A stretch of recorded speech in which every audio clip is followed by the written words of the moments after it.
I said I will not say a word until God puts in my mouth. I'm not a beneficiary of zero from government. I warned this nation 2015 that we are heading for crisis and trauma. Many were washing their mouth. Some of them are off today. The White House official visit to Africa has raised a lot of concerns, which I think we have to discuss about today, while we have a confirmation of those particular concerns as well by a video I stumbled upon of a Nigerian bishop. Let's get on to the video right now. While the United States seems to be strategically positioning itself in Africa with its White House official visit to the continent, 10 out of 54 United Nations recognized countries have been selectively visited, and here I am looking at my beloved country, Nigeria, in the list. The Biden administration push on the continent come after China and Russia have boosted their investment and presence in the region. Now you have to really understand this. Having high-level officials like Harry's visit helps provide a contrast with what the U.S. can offer the continent, as the news says. The United States will remain a steadfast partner for progress. I am more optimistic than I have ever been about the future and the future of the continent of Africa. Mark Green, a former ambassador to Tanzania who was head of U.S. Agency for International Development during the Trump administration, said that this, I quote, China and Russia try to build dependency. But in a different interview, the same Green said that the U.S. speaks of building self-reliance for Africa. Now, my dear fellow Africans watching me, why do you have to be on a discussion table when 3 to 4 countries are flexing their muscles? I think we need to have a deep thought about these particular concerns. Now, while the United States is focused on the geopolitical strategy to counter China, can African leaders truly see what is written in bold as they enter the strategic agreements? Because as well as this may sound, this may just be about gaining influence. So, you mentioned that much of this sort of hovering in the background is, of course, the relationship that the various countries in Africa have with China and Russia. But China really has been cultivating stronger bonds for decades now. It's not like it's just been 20 years. It's been like 30, 40 years. And the U.S. is sort of trying to play catch up. Indeed. There's a couple of issues there. First of all, there's the long history of colonialism in Africa, which the United States was benignly neglectful of or nominally supportive of. That's a backdrop that doesn't help the United States in terms of its long-standing relationship on the continent. Also, China has poured hundreds of billions of dollars of investment in it. Yes, it's been there for quite a number of decades, but that investment has dramatically increased and noticeably increased in the last 10 or 15 years. But even when I was traveling on the continent back in 2009, 2011, 2012, you could hear among those who were working in African governments and on the ground that a lot of that Chinese investment was sort of a one-way street. The Chinese were bringing in their own labor, or they were building projects that didn't last and they weren't really that good. And so there was a beginning sense of maybe this investment isn't all that great. Yes, it's much larger in dollar terms than the United States, but the United States does want to say and does want to demonstrate that it is not an exploitive relationship. It's not a colonial relationship. It's not a one-way relationship. It is a partnership. Those things take longer to germinate. They take longer to take hold, but they are part of a concerted U.S. policy, certainly articulated much more aggressively and vocally by the Biden administration than the Trump administration, to at least begin the process or advance the process already undertaken to be a counterweight to China. Countering China's influence around the world is one of Biden's top foreign policy priorities, but White House officials insist that these visits to Africa are more about forming connections rather than countering the influence of other nations. Interesting, I would say, but the CBS News reporter managed to slip in this when they were having the analysis of the visit of the Vice President to Ghana. This is what they had to say. I should point out that it's interesting that she's not going to Nigeria, which is the largest economy in Africa. Yes. And that's been, as somebody who is still close to members of the Nigerian press, it is a sore spot for Nigerians that generally American officials will choose to go to Ghana, which is sometimes perhaps seen by the rest of the world as a bit safer in terms of security risks for the vice president and other officials than Nigeria, even though Nigeria is the clear giant on the continent, Major. No question, it is by far the most powerful economy on the continent, followed by Kenya and then South Africa. Those two sort of compete, but Nigeria, because of its oil resources and other international trade, by far the biggest economic engine, but it is less secure, both in terms of how you would put a president or a vice president there, and it also has more governance issues that have been a topic of concern not only for this administration but previous administrations. So Ghana is always regarded as a safer choice. And the U.S. administration, Biden and Obama, never really were secretive about that. They're like, it is more safe, it is more secure, and it is more democratically integrated, not only in Africa, but in the world sense of democracy and stability. And for that reason, it's chosen above Nigeria. I think the news correspondents spoke their minds as to why the United States could not visit Nigeria, but instead chose Ghana. While security remains a focal point of this conversation, there are cabals in Nigeria who are actually running the country from however you run the country. Right now, we have been talking about Peter Obi's presidency, Tinubu's presidency, and also Atiku's presidency. And there's this new audio recording that has been circulating about the person of Peter Obi and Oyedepo, which I'm going to be looking at in my next video, God willing. But looking at the person of Bishop Oyedepo, I think what he says here confirms the concerns of at least the Americans as to why Nigeria wasn't worth visiting. This is what he had to say. Will any system run in Nigeria that will bring 50 nations together? No. The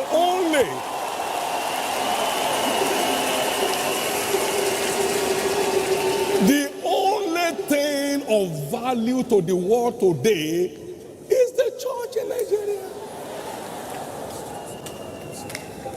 Economy battered. Security zero. Ameko prekangaka. Sir, 100 million of you can't keep me silent. 100 million of you can't keep me silent. Lord, send us a deliverer. You see, send us. Send us a... I'm not a beneficiary of zero from government. Amaka kopi karate sango. I've been called into the prophetic before they started doing their politics. Yes, sir. So it's not part of it.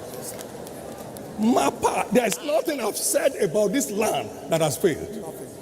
Kakompi Keto, Embrankankata. Now, the destiny of Nigeria is hanging. It's hanging. It's hanging.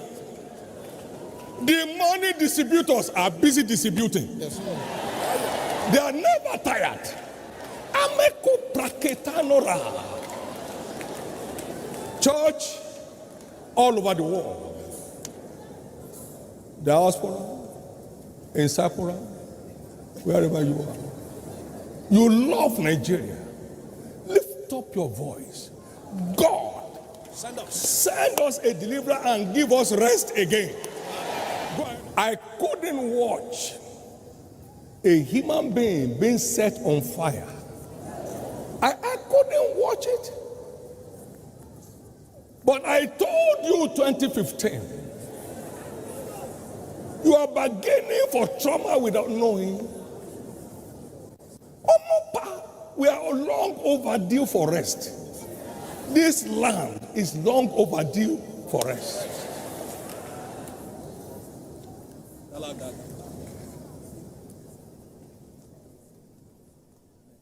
He sent them a deliverer in Israel, and the land had rest for 80 years.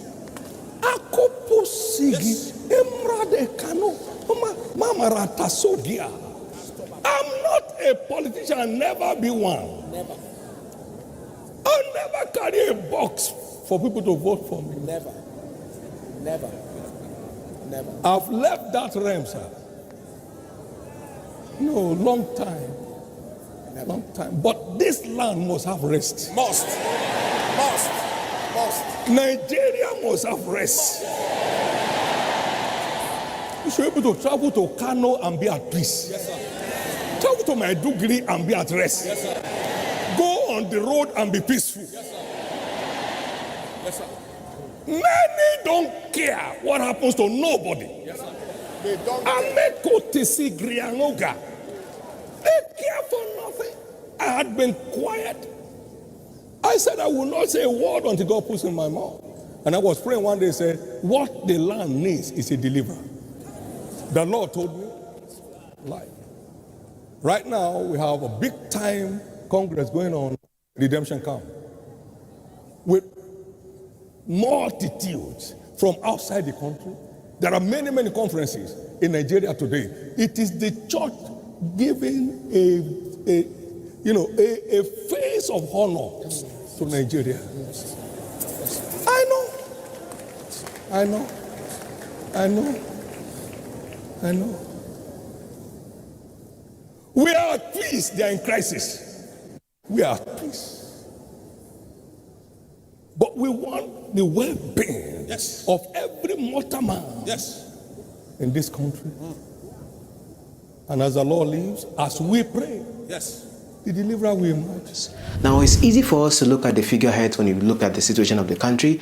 But of course, have you asked yourself, what are the local government chairmen in your wards doing? What are your state governors doing before you even start looking at the figurehead? A country like Rwanda in Africa, for example, despite the negative reports about the leadership, has brought a lot of development to the country. Welcome back to the African Diaspora News Channel. I am Ongel Zalalam bringing you this report.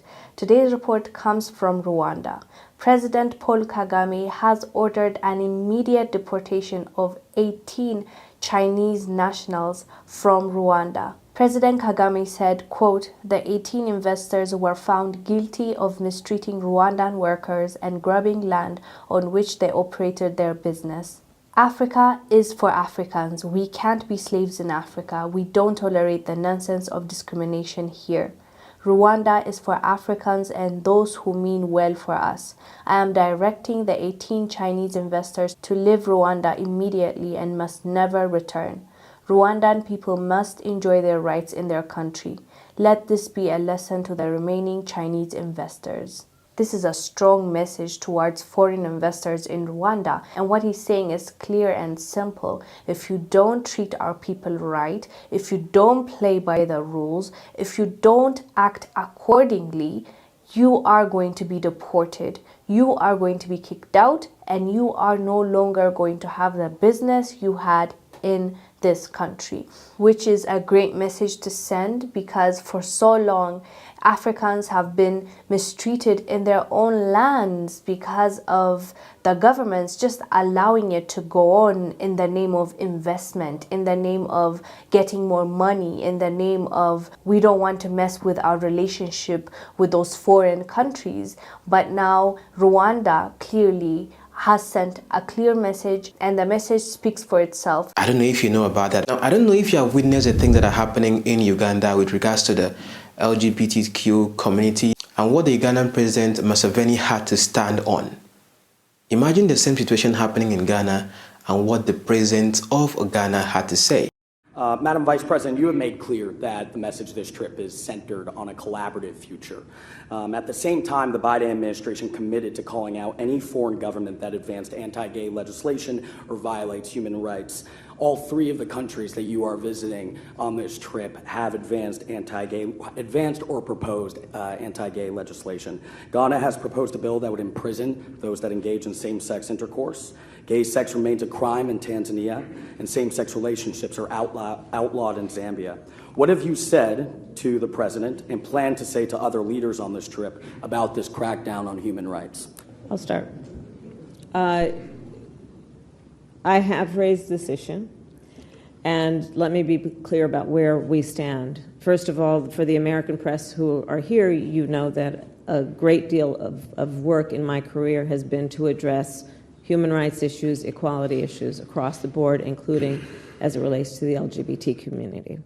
And I feel very strongly about the importance of supporting the freedom and supporting and fighting for equality among all people, and that all people be treated equally. I will also say that this is an issue that we consider, and I consider, to be a human rights issue, and that will not change.